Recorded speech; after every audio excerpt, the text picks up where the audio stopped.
हाय बच्चों and welcome back to explore interesting. Momentum और kinetic energy के बीच में क्या एग्जैक्ट रिलेशनशिप है, कैसे इसके क्वेश्चंस आते हैं और उनको सॉल्व करने की स्ट्रेटेजी क्या होगी, वो इस वीडियो में जानेंगे। एक स्पेशल ट्रिक भी बताऊंगा जिससे मोमेंटम और काइनेटिक एनर्जी वाले जितने भी सवाल है वो फटाफट आपसे सॉल्व हो जाएंगे। इस वीडियो के एंड तक देखो और सारे कॉन्सेप्ट्स को बढ़िया तरीके से सीखो। और हर संडे को मैं एक शॉर्ट डालता हूँ, उसको भी आप जरूर से देखो क्योंकि उसमें बहुत इंटरेस्टिंग और मजेदार चीजें मैं आपसे शेयर करता हूँ apart from academic physics. So let's get started with this video. तो सबसे पहली चीज अपन को जानना है कि मोमेंटम और काइनेटिक एनर्जी के बीच में रिलेशन क्या होता है। तो अगर मैं काइनेटिक एनर्जी को लिखूं तो काइनेटिक एनर्जी को आप लिखते हो half M V square, right. और दूसरी तरफ अगर आप मोमेंटम को लिखोगे तो मोमेंटम होता है एम इंटू वी। मैं अभी मैग्नीट्यूड्स में बात कर रहा हूँ, राइट। इनकी बेसिक्स तो अपन को पता ही है। अब अगर मैं काइनेटिक एनर्जी वाली इक्वेशन को थोड़ा सा मॉडिफाई करूं, मतलब मैं इस इक्वेशन में मास से मल्टीप्लाई और मास से अगर डिवाइड कर दूं तो वैसे तो कोई फर्क पड़ना नहीं है, पर इंटरेस्टिंग बात ये दिखेगी कि ये मास और ये मास अगर मिल जाए तो m का स्क्वायर हो जाएगा और यहाँ पे v का स्क्वायर ऑलरेडी बैठा है तो ये mv का होल स्क्वायर नहीं बन जाएगा। तो काइनेटिक एनर्जी अपनी बन जाएगी हाफ mv का होल स्क्वायर अपॉन m। तो अगर मैं थोड़ा ध्यान दूं कि मोमेंटम को अपन mv लिखते हैं तो इस mv स्क्वायर को मैं p स्क्वायर लिख सकता हूं।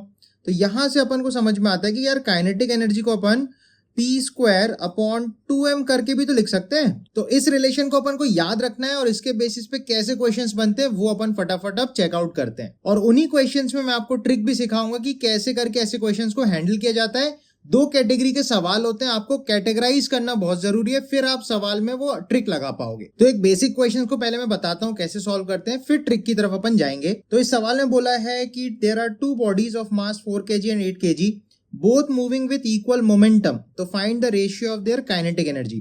तो एक तरीका तो यार ये हो सकता है कि आप दोनों की वेलोसिटी निकाल लो, मोमेंटम इक्वेट करा के वेलोसिटी का रेशियो आ जाएगा तो वहां से आप हाफ एम वी स्क्वायर का रेशियो लेके काइनेटिक एनर्जी का भी रेशियो आप निकाल पाओगे। ये एक थोड़ा लेंदी तरीका है।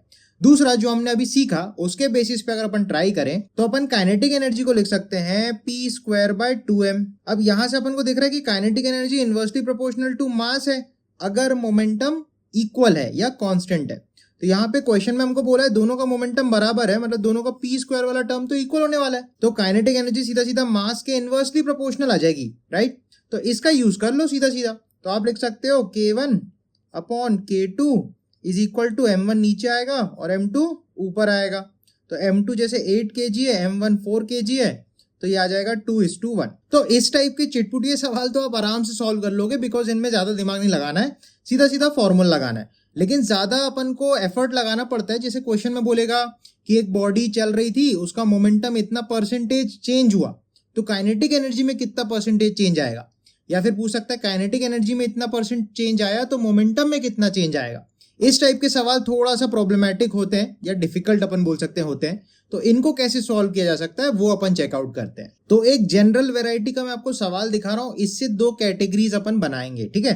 तो क्वेश्चन में बोल रहा है a body of mass 5 kg moving with some momentum, ठीक है, it's momentum changes by n%, कुछ परसेंट से उसका मोमेंटम चेंज हुआ। ऑब्वियसली बात है अगर एक बॉडी का मास है तो वो फिक्स होगा जनरली, और अगर उसका मोमेंटम चेंज हो रहा है दैट मीन्स उसकी स्पीड चेंज हुई होगी, राइट। तो अगर मोमेंटम में n% का चेंज आया, अब ये n कोई नंबर हो सकता है, इसमें दो कैटेगरीज इसी परसेंटेज के बेसिस पे अपन बनाएंगे। तो आगे क्वेश्चन में पूछता है find the change in its kinetic energy, ठीक है। तो अपन को सबसे पहली बात तो ये समझनी है कि यार ये जो n% है, ये n% के दो वेराइटी हो सकते हैं। कैसा? n जो है वो अगर लेस देन और इक्वल टू 5% है तो अपन यार एरर वाला मेथड यहाँ पे यूज करते हैं, बेसिकली डिफरेंशिएशन वाला, ठीक है, वो भी मैं आपको सिखाऊंगा। और अगर n की वैल्यू 5% से ऊपर है, ठीक है, 5% से अगर ऊपर n की वैल्यू आती है तब आपको दूसरा मेथड लगाना पड़ेगा। मैं दोनों मेथड आपको सिखाऊंगा एक एक करके, ठीक है। सबसे पहले अपन समझते हैं कि n अगर 5% से कम है तो इसको मैं मेथड 1 बोल दूंगा, और मेथड 2 में हम जानेंगे n अगर 5% से बड़ा है तब अपन को क्या करना चाहिए। ऑलराइट, तो इसी में अपन देख लेते हैं। सबसे पहला केस अगर मैं लूं कि n अगर 5% से कम है या इक्वल है, तो यार इस केस में अपन को सबसे पहले ये सोचना है कि काइनेटिक एनर्जी और मोमेंटम के बीच में रिलेशन क्या होता है। तो वो होता है k बराबर पी स्क्वायर बाय 2m। तो यहाँ पे अगर आप एरर वाला तरीका याद करो तो उसमें अपन लिखते थे फ्रैक्शनल एरर इन k, बोले तो delta k by k is equal to P square है तो पावर खुद के सामने आएगी 2 डेल्टा p अपॉन p बन जाएगा, सही बात है, प्लस मास डिवाइड में कोई दिक्कत नहीं, मास की पावर 1 है तो ये बन जाएगा delta M upon M. Most of the cases में या इन जनरल में बोलूँ तो बॉडी का तो मास यार चेंज होता नहीं है, तो डेल्टा एम बाय एम वाली जो टर्म है ये तो जीरो हो जानी है सिंपली, राइट। इसके बाद अपन को देखना है कि मोमेंटम में कितना चेंज आया है। तो अगर उसने बोला यार मोमेंटम में सपोज 4% का चेंज आया है तो डेल्टा पी बाय पी की वैल्यू 4% हो गई सीधा सीधा परसेंटेज एरर वाले फंडे से, राइट।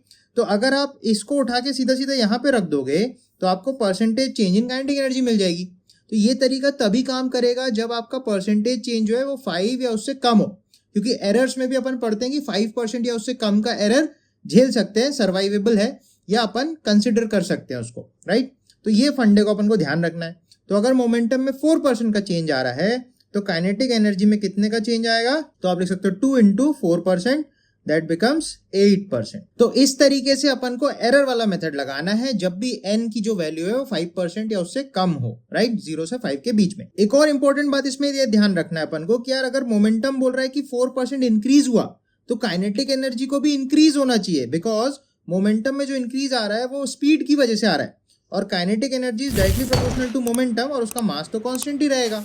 तो डायरेक्टली प्रोपोर्शनल होने की वजह से मोमेंटम बढ़ेगा तो काइनेटिक भी बढ़ेगी, मोमेंटम घटेगा तो आपकी काइनेटिक भी घटेगी। ये पॉइंट थोड़ा सा याद रखना, जब भी आप लगाओगे दोनों तरीकों में ये पॉइंट ध्यान रखना है अपने को। ऑलराइट, सेकंड मेथड पे अपन आते हैं।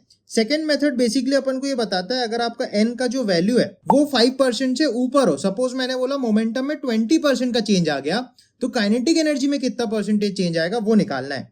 तो सपोज मैंने आपको बोला चेंज इन मोमेंटम इज से 20%, है ना, 5 से ज्यादा ही है, तो काइनेटिक एनर्जी में कितना चेंज आएगा ये निकालना है। तो अब आप ये तरीका नहीं लगा सकते, फेल कर जाएगा, बिकॉज ये तरीका डिफरेंशिएशन होके आता है तो इसमें एरर छोटी सी होती है तब ये ओके है। अब बड़े के लिए आपको निकालना पड़ेगा। देखो शुरू में मोमेंटम P था सपोज m इंटू वी, बाद में जो मोमेंटम हो गया से P फाइनल वो हो गया m इंटू वी फाइनल, मतलब वेलोसिटी 20% बड़ी होगी तो मोमेंटम भी 20% बड़ा होगा। या सीधा सीधा मैं लिख ले रहा हूँ मोमेंटम शुरू में mv था और उसमें 20% इंक्रीज हो गया, राइट। तो अपन को क्या मिलेगा 1.2 टाइम्स mv, ठीक है, इसको अपन को ध्यान रखना है, ऐसे करके अपन निकाल सकते हैं। अब अपने पास जो फाइनल मोमेंटम है वो आ गया 1.2 टाइम्स इनिशियल मोमेंटम, है ना।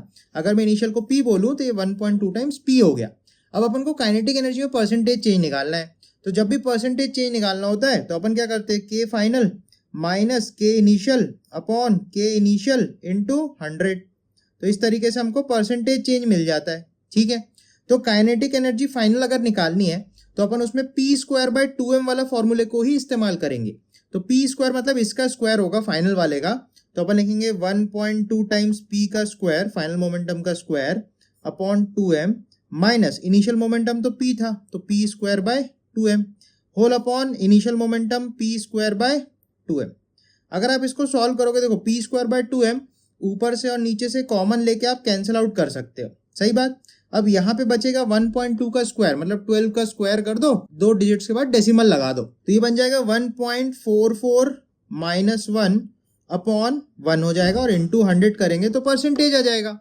तो यहाँ से आप देख सकते हो आपको 44% सीधा सीधा दिख रहा होगा। तो यहाँ से आप अगर ध्यान दोगे तो 44% का चेंज आ रहा है, दैट शोज कि अगर मोमेंटम में 20% का आप चेंज करते हो तो काइनेटिक एनर्जी में 44% का चेंज आता है, मतलब ये काफी सिग्निफिकेंट है।